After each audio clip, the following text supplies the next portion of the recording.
Over the past week, White House officials have admitted to the fact that they were wrong, that gas prices keep going up, inflation is not under control, and the American people keep spending more money than they should. Well, I want to address this, and I want to give you an economic update of what we are seeing right now. But the first thing I want to do, I want to admit that I was wrong. Here's what's going on. And I want to address this because on the channel a few weeks ago, and I made a video talking about how we have about 2 weeks until panic. And this was supposed to come in right after Memorial Day. What we're going to see is a major crisis for gas and diesel, and prices were going to surge. Now, Memorial Day was 10 days ago, and it wasn't until this week that we really saw prices jump. Now, I want to show you something. 3 weeks ago, I made this video right here. 2 weeks until panic, okay? And I made this video for one main reason, because this is what we were being told. Experts were warning us that after Memorial Day, we could see prices jump to new record levels. Guess what? Just yesterday, what we saw is that we saw record gas prices in all 50 states. In all 50 states. All at the exact same time, we saw record prices. Well, experts, and I'm not an expert, but I'm going to throw myself in here as well. Okay? Not with an expert, but I was wrong. Experts were wrong. It didn't happen right after Memorial Day. Prices started jumping now, this week. Okay, let me show you this. Let me show you what prices are here in the United States as of today. Here in the US, we now have average gas prices of $4.97 per gallon. $4.97. You know what diesel is? $5.74 a gallon. Just a week ago, okay, here's what we saw. A week ago with gas, okay, a gallon of regular gasoline, $4.71. Okay, we've jumped 26 cents in 1 week. Look at diesel. It's $5.55 1 week ago. Okay, pretty much about the same time as Memorial Day weekend was getting over, right? Now it's a little bit off, but it's close. Well, it's jumped 19 cents. 19 cents in 1 week. That's insane. And we can't sustain those levels. Okay? Now, I don't bring this up because I like being right. Okay? Because honestly, I wasn't right.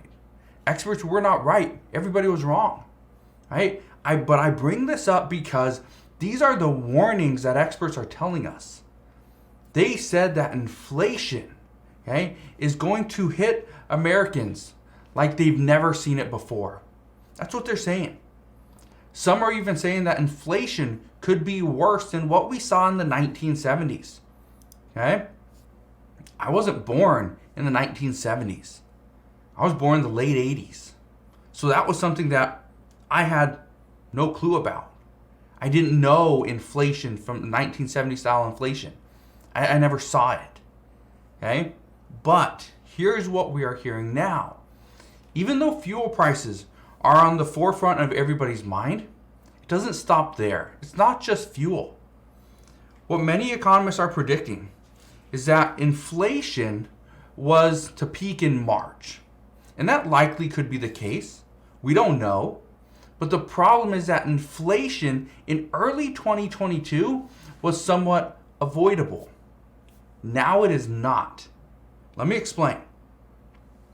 In 2021 and really early part of 2022, we had high CPI readings on more discretionary spending, more discretionary items like furniture, apparel, appliances, cars and trucks, things like that.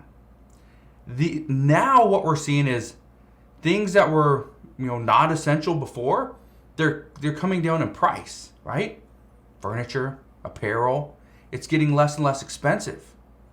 But now what we're seeing is fuel, energy, and food lead the way in inflation and higher prices. Tomorrow, we are going to get our new CPI report for May.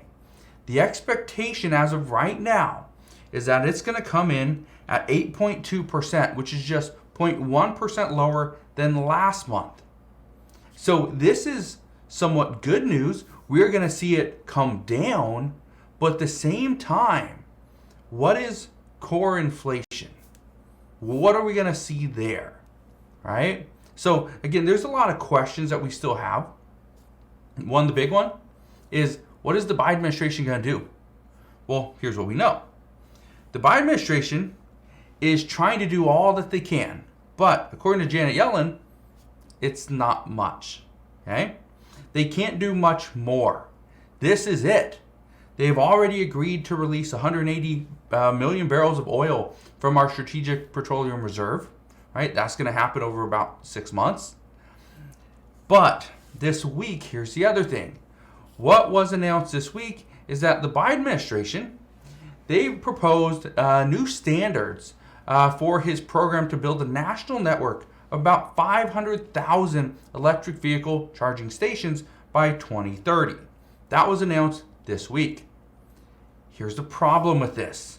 And again, I bring this up not because I don't want to see electric vehicle charging stations. As an investor in EV, I would absolutely love this. But at the same time, is this the right move right now? Or is this the only move? The problem that we're facing right now is that the average vehicle, the average EV, electric vehicle, is going to cost about $60,000. That's combining both new and used. Okay? That's what you're going to get, about $60,000. Or if you want to buy let's say a used Tesla Model Y directly from Tesla.com, okay, what you're going to spend is about $75,000, or you will spend about $1,000 a month just to buy a used Tesla. How insane is that? Now, for most people, they're thinking $70,000, $75,000 for a car, paying $1,000 a month. That's like a week's worth of my paycheck, right? I can't afford that. For most people in the United States, an electric vehicle is so expensive, it's not even feasible. But what's frustrating about all this is that there's one Democratic lawmaker just the other day that she was talking about how she was able to drive into work without having to wait at a gas station to fill up her car, right? Just went right in. She didn't have to worry about gas prices because guess what? She drives an electric vehicle. But again, this is somebody that makes just under, I think it's like $185,000 a year. She didn't have a worry in the world about paying, an extra 20 cents a gallon in gas, especially when she's driving an electric vehicle that she probably paid $75,000 or $100,000 for, and that's no big deal, right? That's no big deal because she makes that in a year. It's not going to take her 2 or 3 years to pay it off like most people. But again, the majority of people, they're not willing to pay $60,000+ for a car. It's just not possible. Now, honestly, I could be wrong. I could definitely be wrong where, more people are paying that much. And let me know, do you have a $60,000+ car that you drive? Or would you be willing to pay $1,000 per month to drive an electric vehicle in order to save a little bit on gas? Let me know down in the comment section below. Are you willing to do that? Now, what I think is shocking about everything that's going on right now is, and it's interesting the way things are coming about. Because what we are hearing is that we have to go EV. We have to. We can't rely on gas. We can't rely on this. We can't rely on other countries. Well, we are kind of relying on other countries to, buy gas from us, buy oil. And again, we have to do that, right? We have to do that for our economy. But what's interesting is if we go EV, we're going to be relying on other countries to produce a lot of these charging stations, a lot of the parts and the for manufacturing. That's the interesting part.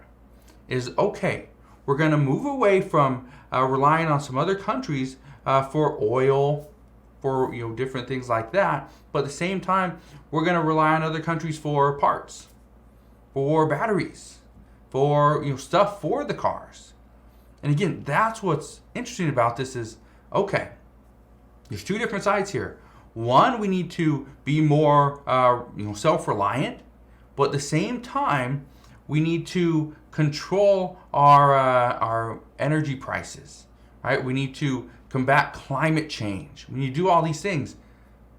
But nobody's really putting the pieces together, putting the pieces to this puzzle together at least. And that's what's so frustrating and it's interesting about how things are coming about is because right now there's just a bunch of different ideas. And they're throwing them all together hoping they're going to fit, but they don't fit. So we're going to see what happens. But again, it's just so shocking to me that gas prices are jumping right now. But again, according to many experts, things are only going to get worse. Okay? We are going to see prices jump even more because we are not even into summer. Yeah. The expectation is it will either be tomorrow, okay? It will either be tomorrow, June 10th, or 2 days from now on June 11th, when we finally see gas prices here in the United States top $5 per gallon. Again, we are 3 cents away. We could get there within the next day. So that's what we know at this time. As always, as I know more, I promise I'll come back on and share all latest news and updates. Again, just want to thank you guys for watching. Have a wonderful rest of your day. Consider subscribing, and I'll see you guys on the next one.